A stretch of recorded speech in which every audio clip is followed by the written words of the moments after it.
I always believed I knew every corner of our marriage, every quiet rhythm we built over 10 steady years. Elena's warmth filled the rooms of our home like a low, constant melody. She could turn the smallest moment into something alive, pouring coffee with a smile, brushing my sleeve as she passed. For a long time, that was enough. Then I started noticing what lingered around the edges. It wasn't loud, not even obvious.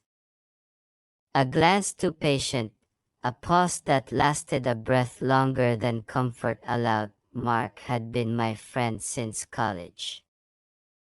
He was the kind who moved easily through any gathering, all dry wit and harmless banter.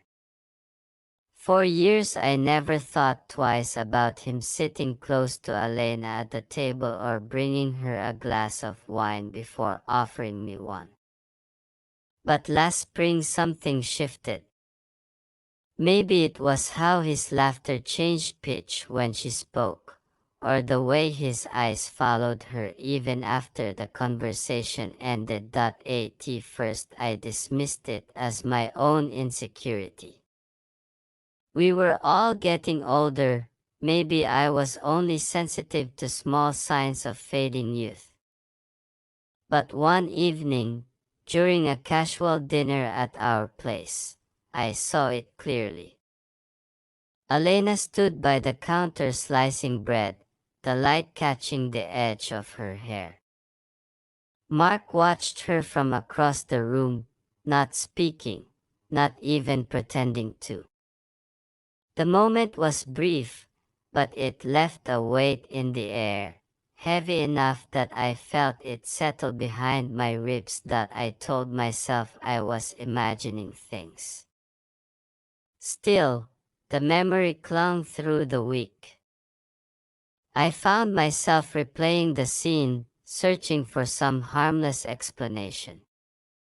Instead, I caught more fragments. A late-night message from Mark in the group chat, meant to be a joke but directed only at her, a compliment about her new jacket, soft enough that only someone tuned in would notice the undertone. Curiosity began to bloom where suspicion had been. I wanted to know if I was right, if there was an unspoken current flowing beneath our friendship. The idea didn't come with rage, only a strange alertness, as though a locked door had appeared in a familiar hallway.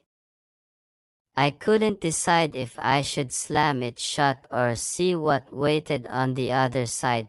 One night, lying awake beside Elena, I studied the way her breath rose and fell. She slept easily, unaware of the thoughts pacing inside my head. I wondered if she sensed anything from Mark, or if she simply accepted his kindness as part of our circle. Elena was generous with attention, never calculating, and I had always loved that about her. But now I questioned whether that openness made her blind to subtler intentions. That I considered talking to her, or to Mark, but each imagined conversation felt clumsy, even dangerous. A wrong word could turn shadows into accusations, and I wasn't sure what I wanted proven. The more I thought about it, the more I understood that my unease wasn't entirely about protecting her or the marriage. It was also about the pull of knowledge, about holding still while an undiscovered truth hovered close enough to taste. At work, I caught myself staring at empty screens, thinking about their small exchanges, the way Mark leaned forward when Elena spoke, how she smiled without effort. I wasn't sure she even knew the effect she had. That thought didn't settle me, it only deepened the question. Weeks went by like that, each gathering adding a fraction of evidence to an unspoken case. I became hyper-aware of body language, shoulders angled toward her, the pitch of her laugh, the pause before she met his gaze. None of it was definitive, yet together it formed a pattern impossible to ignore that I realized one evening, standing at the sink after dinner, that I didn't want to warn either of them away. Something in me, something I hadn't met before, wanted to keep watching. Not because I hoped for betrayal, but because the edges of my life had started to feel too clean, too accounted for. Their quiet tension cracked open a place I hadn't visited in years, a space where desire and risk lived side by side. That recognition frightened me as much as it intrigued. It was easy to imagine the decent choice, address it directly, draw boundaries, close the distance before it warped anything precious. Yet another voice, quieter but persistent, suggested a different approach. Let things breathe, see where they lean. I rinsed the plates, hearing them laugh from the next room. Their voices mixed, hers bright, his lower, both threaded with a current I couldn't quite name. I dried my hands slowly, unsure if I was about to interrupt or allow something to evolve. The choice sat heavy, but for the first time I felt in control, as though holding the reins of a story I hadn't meant to start. By the time I joined them, my decision had taken shape. I would not interfere, not yet. I wanted to see if the quiet storm gathering between them would fade or sharpen. I didn't know what answer I sought, only that I needed to stand still long enough to find it. I started arranging moments without admitting it to myself at first. Small invitations, harmless on the surface, but designed to place Mark near Elena while I stepped aside. I told him to drop by after work for a quick drink, or I'd suggest we all share takeout at our place.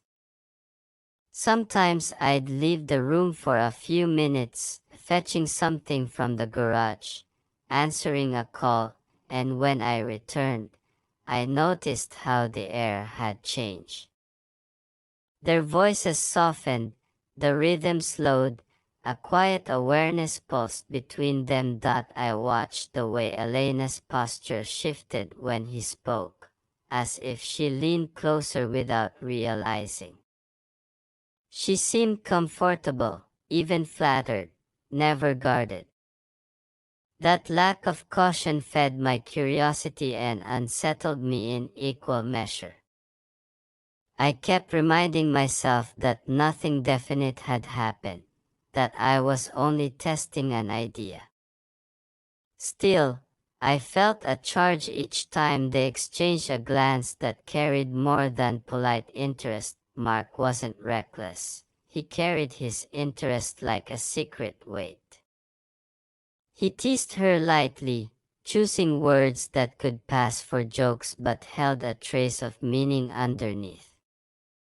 Once, while helping us rearrange furniture, his compliment about her style landed with a softness that lingered. Elena smiled, brushing it off, but I caught the slight warmth in her reply. My own feelings grew complicated. Jealousy flickered, but it wasn't clean or sharp, it mixed with an odd thrill. I was orchestrating the stage, setting conditions to see whether temptation would surface, and that gave me a sense of control I hadn't expected. It wasn't about humiliation or permission, not yet. It was about clarity, about understanding what currents moved beneath the surface of our calm life, Elena began to notice something in my behavior.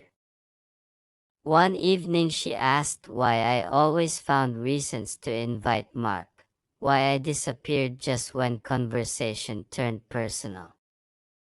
I answered lightly, claiming I wanted them to enjoy themselves, but her eyes lingered as if she sensed more. That look unsettled me, though I stayed with the half-truth. I wasn't ready to explain how closely I was watching them. Mark's messages to her became more frequent, still playful, but timed with care. She mentioned them casually, showing me a line or two, never the whole thread. I measured my responses carefully, neither encouraging nor forbidding. It felt like standing on a wire above a drop, every movement demanding balance. I noticed Elena's own awareness shifting. She didn't encourage him openly, yet her voice brightened when his name appeared on her screen. Sometimes she asked if I minded their friendly banter. I told her I trusted her, and I meant it, though I couldn't tell whether I trusted her not to act or trusted myself to face it if she did. The nights grew heavier with quiet tension. After we cleared the table, I often sat back and let conversation roll between them. They spoke of music, work frustrations, small memories from the past. Nothing overt, but their words threaded together like strands forming something stronger. My role became that of an observer, noting how their connection deepened without either of them naming it. I caught myself analyzing each gesture, how Mark passed her a glass without needing to ask, how her fingers rested a moment too long when taking it. These weren't accidents, they were deliberate in ways polite society doesn't confess. I should have stopped it, yet I let the moments breathe. Part of me wanted to see how far two people might drift before they realized they were no longer standing where they began. Sleep brought no escape. Lying beside Elena, I felt the warmth of her shoulder and wondered whether she replayed any of those quiet exchanges when she closed her eyes. I tried to picture the limits she carried inside her, and whether Mark guessed at them. The thought unsettled me, but I couldn't let it go. I also studied myself, the man who once believed fidelity was a solid wall rather than a shifting boundary. I was surprised by how calm I felt most of the time, as though my curiosity outweighed my fear. It wasn't that I wanted her to stray, but I no longer feared what might happen if she did. That realization unsettled me more than jealousy ever could. Gradually I saw that we were approaching a point where tension would no longer hide inside subtlety. The glances, the laughter, the small private jokes, they were no longer harmless threads. They formed a rope pulling all three of us toward a moment none could later deny. I knew I couldn't pretend ignorance much longer, yet I didn't plan to stop them either. As days shortened and evenings cooled, the air between us thickened. I sensed that one well-chosen night would bring the answer I had been inching toward since spring. Whether it left me wounded or relieved no longer mattered as much as knowing. I had invited this gravity into our lives, and now I was waiting for the pull to complete its work. The evening I had been circling finally arrived without any formal plan. I set a table, opened a bottle, and let conversation flow without shaping it. The weight in the room was different from anything before. Every word carried a faint tremor underneath. I stayed present long enough to steady the tone, then moved away, pretending to fetch something I didn't need. Their voices softened behind me, blending with the faint hum of the house that I stood still, listening to the quiet dips and rises of their talk. No sentences reached me, only the warmth hidden inside their sounds. It was enough to know the current I had been tracing was alive. I felt both responsible and detached, a witness to an unfolding I had once only imagined. When I returned, a new stillness settled between them. Cushion sat slightly out of place. The air smelled faintly of her perfume mixed with something less familiar. Elena met my eyes for a fraction of a second before looking down. Mark's hand stayed folded, too carefully, as if he was holding himself together. Dinner resumed, but every movement had edges. I poured more wine, aware of my own heartbeat. The moment was unremarkable to anyone else, yet for me it held the clarity of glass. Something irrevocable had slipped into our lives. I wasn't sure whether I felt loss or completion, only that the question I'd carried for months had found its answer later.